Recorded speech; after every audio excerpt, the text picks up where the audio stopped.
from rare and exotic reptiles to fish from all around the world. And you can see it right here in NEPA. Hello everyone, I'm Don Jacobs and I'm in Pittston, Pennsylvania. And of course, on this episode of Go Wild with Discover NEPA, we're gonna go inside the pet zone. Bill Pambianco tells us he's got feed for everything and some critters that are really crazy. The pet zone is a combination of basically large fish and large reptiles. We want to focus on something you don't see in other pet stores. Every pet store is a dog or cat. We want something unique and different. And you certainly have that here, but you also custom build aquariums. Yes, like the one you see here to my right, we do custom builds. We do stands, tanks, from as little as 10 gallons to as big as you can dream of. We put it to houses, offices, and places like that. My father started 40 years ago. We've been in business 40 years, since 1985. I was born a month after the store opened, so I've been doing this my entire life. When people come in here, you have to be proud of the awe factor. Oh, absolutely. People walk, as soon as they walk in, they see the shark tanks, and they're amazed and drawn to it. Forget why they even came into the store or what they're looking for. And it is a beautiful place. So tell me some of the critters that you have for sale. These guys here aren't for sale behind us. This is some of our display animals to show you what we can do. We do offer a ton of different saltwater fish, reptiles, along with birds and other small mammals. Tell me about this aquarium. Now, these are absolutely beautiful fish. What do you have in here? In here we have your classic arowanas, nice big giant fish. We have a silver arowana and a giardini. From Australia, right? The giardini is from Australia, yes, absolutely. And then we've got our knife fish, and then I wanted a schooling fish. I wanted the look of the piranha, but I didn't want the harassment of the piranha or the danger that they provide to other fish. So we went with the silver dollar tetra to show off a schooling, nice, big, effective fish. This is an amazing aquarium, but people do have the smaller ones, so you're going to want to sell little fish for them yes, too, so right? We've got little fish like angelfish and some other discus fish and stuff like that too for the at-home aquarium, yes. So when I come in here and I know nothing about it, you have to be able to teach people, right? Absolutely. We're going to start with you what size tank you want, whether you want freshwater or saltwater, and what your end goal is.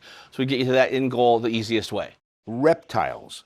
They are popular as a pet these days, aren't they? Recently, yes. The popularity of the reptiles has been growing over the last couple of years in tremendous amounts, yes. I see you have cages of just about everything, but that's a pretty unique thing. What is that? This in my hands here is a bearded dragon. It is the most popular pet lizard on the United States right now. They get about 15 inches full grown. This one's about a year old.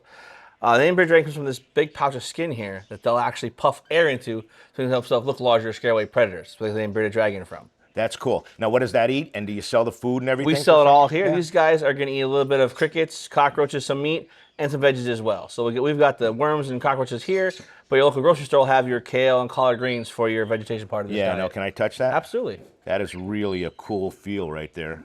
Why don't you go grab us a snake? Sure. Oh, that is beautiful. Now, what kind of snake is that? This is a king rat snake. You don't see a lot of these guys in the trade right now. They're a little more rare. They are a little wired. They're not as laid back as some of your snakes. They're not aggressive. They just want to move a lot more. But these are one of my favorite old world colubrids. This is a king rat snake. A king rat snake. Indigenous to where? These guys are from places like China and Taiwan. So most of your stuff, it comes from other areas, right? It does, yes. We really can't keep anything native because of the laws. So most of the stuff we see is from other countries. Absolutely, yes. Who would want to own a snake? A lot of people do. A snake is a very easy pet. Unlike your dog or cat that needs the food every day or be walked every day, a snake can be fed once a week. As long as he's got a clean cage and clean water, he's good for the next week. What I have in my hands here is we call it a 𝗄𝗎 gecko. 𝗄𝗎. 𝗄𝗎. Okay. Yep. And these guys are from the Pine Isles. They're a small island off the coast of Australia.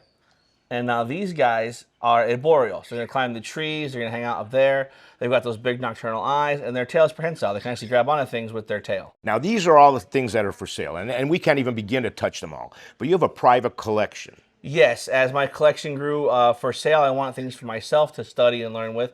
So we started a little like private zoo in our basement here. And you call it the cave. Call it the cave, yes. Can we go down in the cave? Absolutely. Let's go in the cave. So this is the cave. Yes, this is our private collection that we do. Oh my goodness. Oh my goodness. So what you're seeing right in front of us now is our American alligators. This is Buster and Cupcake. You built this? We built this cage specifically for them, yep. All the things you see on here were built for the animal in mind. How long did it take you to build it? This cage from start was about 2 years. So how do you utilize the cave? Like, can I rent it out? How does We that do birthday parties down here. We'll do special events. We host Boy Scout meetings, Girl Scout troops. Whatever event you're looking to have somewhere unique and different, we can do it right here in the cave. So tell me about that snake. So what you're looking at right here is a 𝗄𝗏 viper. Her name is 𝗄𝗏𝘁𝗃𝗏. They have the world's largest fangs of any venomous snake. And you were telling me venomous lizards. Yes, so above 𝗄𝗏𝘁𝗃𝗏 is the beaded lizards. They are a venomous lizard. And then we also have a Gila monster, which is another venomous lizard. And is that over here? That's behind us, yes. Okay, let's go. This is an amazing wall right here. I'm impressed. This back wall is a great showpiece. And what I was going to show you, what we talked about before, is the Gila monster, another venomous lizard. Well, why are you going to hold it? Well, I'm going to bring her out so you can see her colors on her. And the venom is only in the mouth. I don't plan on getting bit by her. She's usually pretty calm. Right. So that is a beautiful animal. Where are these from, and how did you attain it? So these guys you'll find down in New Mexico. Okay. I actually attained this from a captive breeder. There are captive breeding programs that raise these guys because they are endangered in the wild, so you can't collect and keep them from the wild. Right. But there are people that do breed them for zoos and places like me. Right. So we have her. She's our newest resident. She's here about 6 months. Okay. Yep. What a crazy. And that bright looking, color is only beautiful. That tells you that they warn you that they are venomous and poisonous through that deadly. Is that what they do? That color's to warn you. Leave me alone. Yep.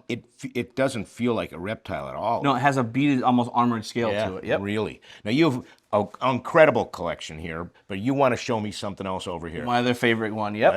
Let's go and check that out. Now, Bill, when we were talking before, I said, "What's your favorite?" And we're standing here. We're standing here in front of, his name is Cilantro. He is a Peruvian caiman lizard. They're newer to the hobby. They're in the hobby probably about 10 or 15 years, so we don't know much about them yet. They're a newer species for us to study. We're trying to learn everything we can about them, and we're trying to reproduce them in captivity as well, which so far has only been a few of us, handful of people who have done that. Cilantro is mostly aquatic. He's got this big fish tank here underneath him. Right. Spends a lot of his time in the water, and in the wild, will eat a lot of crustaceans. He'll eat snails and crawfish and other fish and stuff like that you wouldn't normally see a lizard of this size going after. Now, what's with the tongue? So he sees us here. We open this cage so you can see him good, and he wants to know what's going on. So that tongue's his main sensory organ. He's sensing if it's something we could eat or something we should be afraid of through that tongue. So upstairs, pet food, birds, fish, reptiles. Everything for the regular animal person to have that they need to keep their animals happy and healthy. Upstairs. Upstairs. Private collection in the cage. You could rent it out. You could do whatever. If you want to explore your wild side, you can come down here for a birthday party. We'll host a regular event. We'll even have your bachelor party down here if you want to. You are a very knowledgeable person. This was a great tour. Thank you so much, and good luck with the Pet Zone. Thank you. So this is just one of the other snakes that you could see here at the Pet Zone. This is a piebald ball python, and very smooth to the touch. And of course, I just love snakes. So I've got to say thanks to Bill and his family for giving us a tour. Now for this episode and all the other episodes of Go Wild with Discover NEPA, you can go to discovernepa.com or you can subscribe on YouTube.